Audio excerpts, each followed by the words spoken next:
এইটো ভাবি ল'ব নালাগে যে আমাক চাকৰি দিয়াটোৱে চৰকাৰৰ কাম আছিল। চৰকাৰী কৰ্মচাৰী সদায় কি হয়, we are the bridge between the people and government. আৰু আমি নিজে নহওঁ, আমি নিজে লক্ষ্য নহওঁ, আমি লক্ষ্য সাধনৰ এটা চালিকা শক্তি হওঁ। যদি মুখ্য সচিবগৰাকীয়ে ভাবে যে সকলোৱে মোক, মই চিফ ছেক্ৰেটাৰী গতিকে সকলোৱে মোক সেৱা কৰিব লাগে, it is not government. Government তেতিয়া হয় যে যেতিয়া চৰকাৰৰ নীতি নিৰ্দেশনা সামাজিক কামবিলাক আমি ডেলিভাৰী কৰিব পাৰোঁ। আৰু গভৰ্ণমেণ্টখন দোকান নহয়। যদি আমি দোকানেই দিব ইচ্ছা, আমি বাহিৰত দোকান দিম।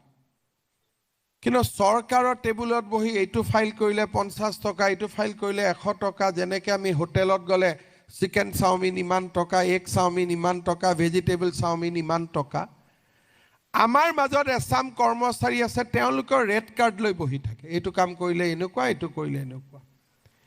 কিন্তু যোৱা কেইটামান দিনত মানসিকতাৰ সলনি হৈছে। কিন্তু তথাপিতো কাৰোবাৰ ঘৰত যদি পুলিচে কিবা কাৰণত ৰেইড মাৰিছে, এতিয়াও আমি লাখ লাখ টকা আমাৰ বিষয়া কৰ্মচাৰী ঘৰৰ পৰা এতিয়াও আমি পাওঁ, একেবাৰে নোহোৱা হৈ যোৱা নাই।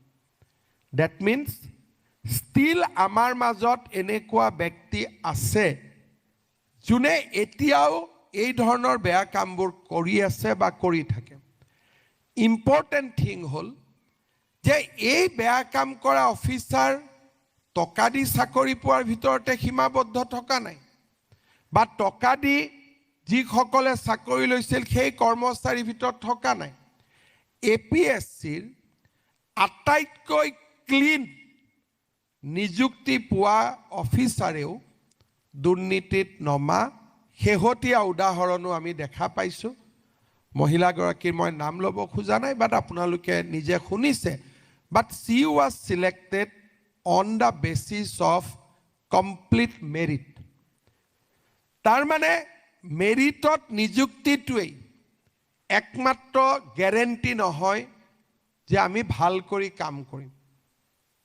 চাকৰি কৰাৰ পিছত কাৰোবাৰ ইনফ্লুৱেঞ্চত হওক বা কাৰোবাৰ প্ৰেৰণাতে হওক, আমি লাহে লাহে লাহে লাহে সোমাব নোখোজা ৰাস্তা এটাত আমি সোমোৱা আৰম্ভ কৰোঁ।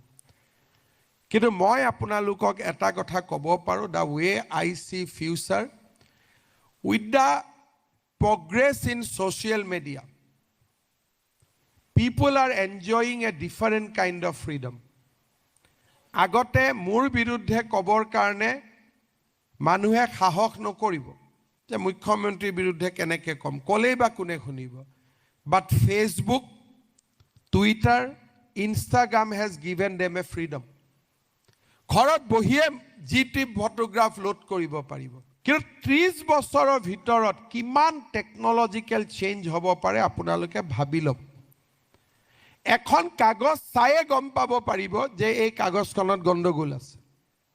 নাও in next 5 years AI will monitor that employee, যে তেওঁ কি এষ্টিমেট বনায়, তেওঁ কি কৰে, চিষ্টেমে কৰি থাকিব। বিকজ চিষ্টেমত you have become a red flag.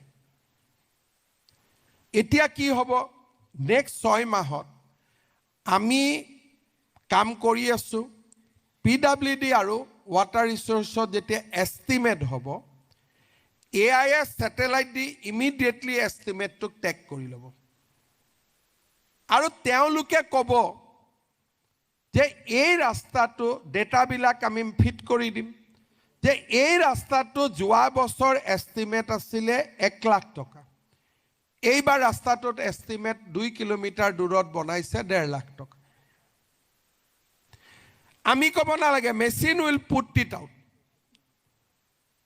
আজি মই PWD ডিপাৰ্টমেণ্ট, ময়ে মন্ত্ৰী, মই এটা কথা কওঁ, যদি MLA কয় এষ্টিমেটটো বনোৱা পাৰ কিলোমিটাৰ 1.5 কোটি আহিব, যদি CM-এ কয় এষ্টিমেট বনোৱা এইটো 2 কোটি হয় কিয় হয় CM-এ কৈছে যেতিয়া 100% এপ্ৰুভ হ'ব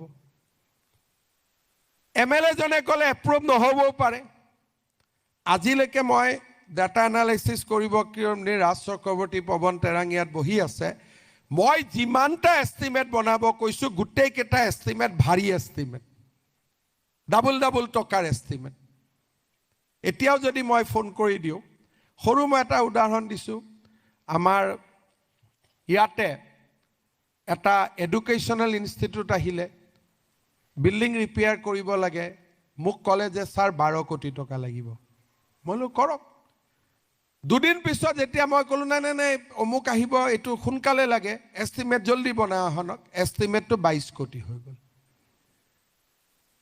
কাৰণ তেতিয়া মানুহজন কনফাৰ্ম হৈ গ'ল যে এবাৰ এটো হ'বই এই কামবিলাক আগতে লুকাই থাকিছিল কিন্তু আজিকালি চাট জিপিটিত এষ্টিমেটখন যদি মই ফটোষ্টেট কৰি এষ্টিমেটখন দি দিও আৰু পুৰণা এষ্টিমেট এখন দিও ডিফাৰেন্সটো 1 মিনিটতে উলাই আহিলে আৰু তেনেকুৱা AI মডিউল এটা যদি অসম চৰকাৰে বনাই লয় আমিতো বছৰত 1000 কোটি টকা সেভ কৰিব পাৰিম আৰু আজি মই কৰো নকৰো মোদী ডাঙৰীয়া এইটো কৰিবই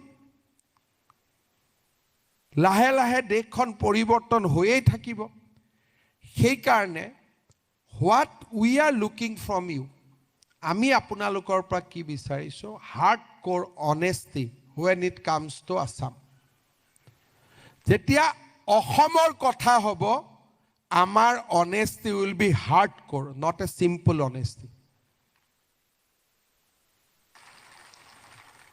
তেতিয়াহে আমাৰ ৰাজ্যৰ পৰিৱৰ্তন হ'ব এতিয়া আমি লাহে লাহে কৰি আছো যে ট্ৰান্সফাৰ পোষ্টিংৰ পাৱাৰটোৱে আমি অফিচাৰসকলৰ পৰা উদ্ৰ কৰি দিম যি কৰিব অকল মাত্ৰ কম্পিউটাৰে কৰিব মই যোৰহাটত যাব লাগে মই গোৱালপাৰাত আছো গোৱালপাৰ যোৰহাটত থকা জনে ক'ব মই গোৱালপাৰাত যাব লাগে নিজৰ ভিতৰতে মিলা মিছা কৰি ট্ৰান্সফাৰ কৰি লওক চৰকাৰৰ কোনো কাম নাই খালি চৰকাৰৰ যদি কিবা দায়িত্ব থাকে প্ৰজেক্ট থাকে পাব্লিক ইন্টাৰেষ্টত চৰকাৰে ট্ৰান্সফাৰ কৰিব পাৰিব তাৰ মানে চাকৰি টকা লোৱা দোকানখন বন্ধ হল এইবাৰ ট্ৰান্সফাৰত টকা লোৱা দোকানখনো আমি কমপ্লিট বন্ধ কৰি দিব আৰম্ভ কৰিছো যাতে আমাৰ ৰাজ্যখনে এটা নতুনত্বলৈকে যাব পাৰে আৰু মই বিশ্বাস কৰো সদায় আমি গভৰ্ণমেণ্ট চাকৰি 5 বছৰত 1.5 লাখ দিব নোৱাৰো